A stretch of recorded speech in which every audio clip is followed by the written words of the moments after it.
Энд чангарсан байсан юмаа би суллаад, бие минь таатгараад, байгалийн хэмнэлээрээ амьсгаллаа. Суларлаа. Тэгээд энд нэх гой болцсон. Дүүрэн мэдрэмж төрж байгаа. Энэ бол жинхэнэ аз жаргал, баялаг байдал. Энэ аз жаргал, баялаг байдал дүүрэн байдлаас л гадагшаа бид нар манифест хийж дүүрэн амьдралыг бүтээнэ. Энд стрессийн төлөвтэй ийм байгаа хэрнээ би 1000 манифест хийгээд интеншн хийгээд ийм сайхан амьдралыг бүтээмээр байна, ингэмээр байна, тэгмээр байна гэд нэмэр байхгүй болчихж байгаа. Яг гэвэл нөгөө амьдралын сайн сайхныг хүлээж авдаг савч нь хаагдаад, чангараад, жижигхэн болоод гаццсан. Ингээ бие суллаа. Тухайн мөчөд буулгалаа. Орчноо анзаарлаа. Нэх гоё. Талархал дүүрэн мэдрэмж төрлөө тий. Тэгэд одоо би юу хиймээр байгаа юм?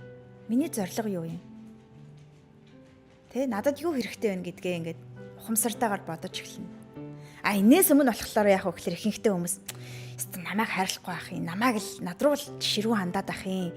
Яагаад намайг ялгаад байгаа юм те? Хинч намайг хайрладаггүй, тоодоггүй гэл ийм. Сулраал зөөлрөөл өөрийнхөө тэр жинхэнэ мөн чанараа ингээл гаргаж ирээл те уян зөөлөн нэн сэтгэлтэй хайр талархал нэгдмэл байдалчин хүний жинхэнэ мөн чанарын өгдөл штэ. Тэрийгээ ингээл бие суллаал нээгээл тэрнтэйгээ уулзаал ирэхээр угаасаа амьдрал өөрлөлөө чинь зөөлрөөл эхэлдэг.